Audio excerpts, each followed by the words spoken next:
Hello everyone, this is your host Damaris Ramos for Latina Role Model, and tonight we have a friend. And Alvarado. And Maria Alvarado. I do remember when I met you.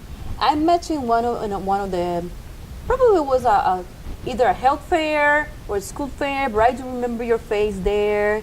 So I'm like, okay, next one, come on, Anne-Marie. So it takes a couple times for people to, get to know to each other, keep coming to the events that we have. So now you are a friend for the East Orange Community Center.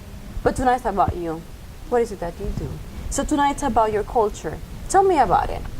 My culture is my parents are from Puerto Rico, both my parents, so 200% Puerto Rican. 100% Puerto Rican. Both parents moved to New York. I was born and raised in New York. So you were not born in Puerto Rico? No, I was not born in Puerto Rico, but when my parents moved from Puerto Rico, growing up, my father, to this day, only speaks Spanish. My mother converted and speaks English, primary, and Spanish will always be her primary, but her English is very well spoken, versus my dad, which he refuses to speak English. What do you think is that? I think with his culture, he didn't want to lose the language. He was proud to be Hispanic, proud of his native language and the culture, and to this day, even to the grandchildren, he will speak Spanish. Some of the grandkids understand, some don't. So it's very humorous to see those exchanges. But it's interesting because it's all into the culture, and I think eventually it will disappear. Yes. Because then if there's some grandkids that they cannot even communicate with him eventually, so their children won't be able to speak the language. But it's about you. So how was growing up in New York with a Hispanic Puerto Rican family? It was actually, I honestly would say it was a great experience. My parents are currently still married. Actually, they're going to be preparing for their 50th. Aww. And so, loving that, Wow. admire that. You rarely see those type of relationships. Again, they have the good, the bad, the ugly. Of course. The arguments over salt and pepper. And grew up in Brooklyn. So when you look back, what is it that you learned from them and their marriage? It didn't matter between putting food on the table, going to church together as a family. Everything was done together as a family. Both of my parents were hard workers, but I remember my father made it a commitment to always have the weekends off so that we can be able to do things together, travel together. My father, his mother died young. So his father raised him, very difficult in Puerto Rico. And his passion for what he would like to bring his family was doing family things together. I remember trips to Vermont, vacations. Everyone would just jump in a van. They had 4 children, so it was 6 of us.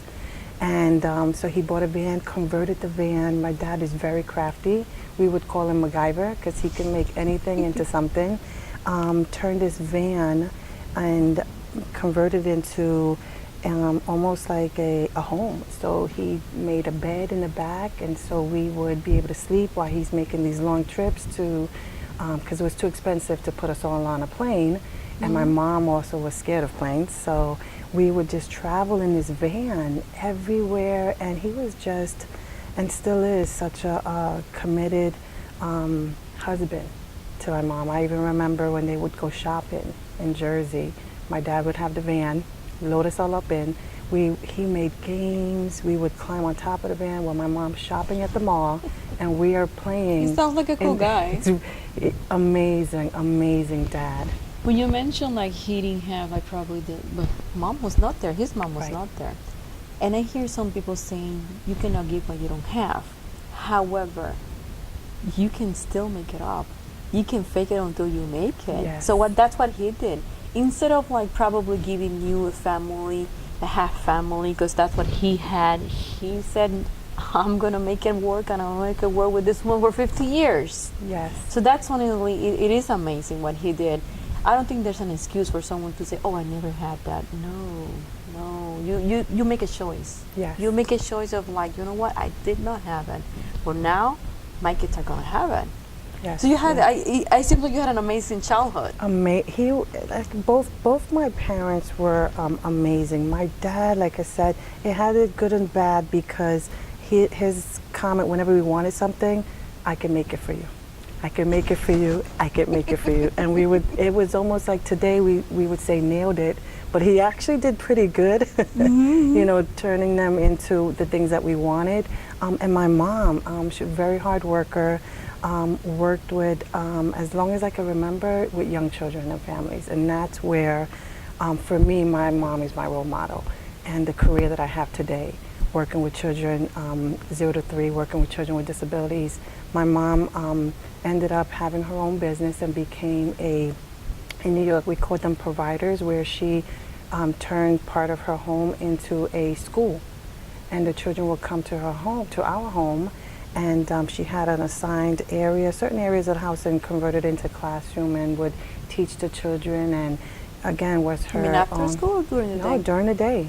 So she would, and then also aftercare. So she was licensed to care for a number amount of children in her home, and after school she'd have a number of children that would come and we would do activities. And just watching her be, and even though I don't think she realized that she was an entrepreneur, she was.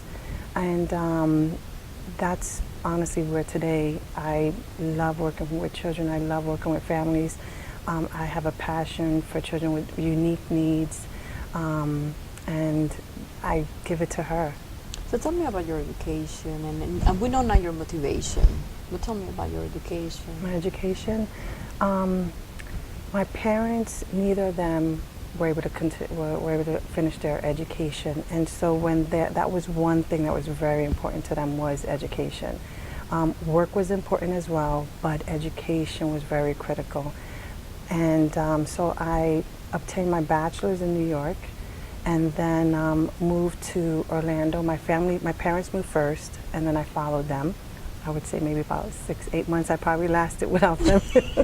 And then ended up obtaining my master's and a certification as an infantile developmental specialist. So your bachelor is in? My bachelor's is in psychology and social work, and my master's is in professional counseling, mental health, and also I have a certification as an infantile developmental specialist. With that, I'm able to provide support and education and consultation and services to families with individual family support plans, which is an IFSP, so children of 0 to 3 that have been diagnosed with a developmental delay, and it can be due to a medical condition or a delay in their development. Having a very creative father and an entrepreneur mom working with children, having a bachelor's in psychology and a master's student, do you see yourself being an entrepreneur at some point and having your own business? Yes. Because I can see you. Yes. I actually am stepping out of that box of just making a small impact, and I would love to make a bigger impact to the community and become an entrepreneur and be able to provide the services that I've learned, how the system works, and then be able to educate parents and guide them through the system as well. I have seen you working in the community center as a volunteer, and you bring your family to. I think you definitely have it. You have the heart, you have the passion. I'll support you. Wonderful. So tell me about when it comes to nonprofit. You mentioned, what is it that you're doing with nonprofits? What I do is I work with different schools, volunteer at the community center. I've provided workshops on couponing. Financial literacy is important. I'm actually returning to become certified in that as well, to be able to educate families to be debt-free. And in addition, What is this passion coming? educating others, being able to things that we didn't learn at school, things that society, there's limitations there. When I look back at school sometimes, I think about it. Why they did not talk more about money management? Why they did not talk more about stress management, anger management, Yes. relationships, communication? I don't know. I always criticize that. I guess at some point I should go back and probably start something new. Because I'm like, if I have to deal every day communicating with others, if I don't manage well my anger or the way I relate to others, I cannot be successful. I can have all this education, but I won't be successful. Yes. And that's where I think where I'm at now with my career moving towards as an entrepreneur, with the background in counseling and mental health, being able to communicate and meet people where they're at, I feel that I'm in a good place. But now with the financial piece and going back to school and learning how to educate and promote people to do that, I think it'll be a win-win situation. I'm looking forward to that next journey in my life. Life coaching or something like that? Financial coaching, also looking at becoming But a again, college coach. When you are in the psychology field, you look at the person as a whole. Yes, yes. And financial is usually not a topic that individuals are comfortable talking about, especially in the Hispanic culture. So you're doing the couponing. So tell me, what is it Yes, about? The couponing, we again, it's my sister and I. We are we have a group that we work with, and we also would come to community centers and do workshops on really budgeting, being able to manage your money, and to be able to learn again the system of purchasing items that, for example, if you can coupon, let's say shampoo products, health products, the money that you're saving on those products, you would then be able to in turn use those for the milk, the eggs, the meat. needs. Exactly, Well, they're all that are needs, usually never on sale. So the money that you saved on the health products that you didn't have to purchase, you can now use that money to purchase other items. How can others that are watching us can communicate with you? What would be a good number or a good way to reach you? They can definitely reach me on my cell phone, but they can also reach me at the community center, reach out to you and Days Orange make Community those, Center. Reach out to the community center. My contact number is 407-690-7724. For those women out there that are looking at you, they're like, I would like to be like her. She's a role model. What would be your advice? And then that's all. We're going to close with that. My passion is with for children, and so especially children with unique needs. So my role, my advice would be to be your child's champion, be your child's advocate, embrace that and support them, be their voice in the community. Thanks for coming. Thank It's been you. a pleasure. So I hope to continue to see you. We're going to have the network. It's been a pleasure. This has been Damaris Ramos for Latina Role Model. Thank you and good night.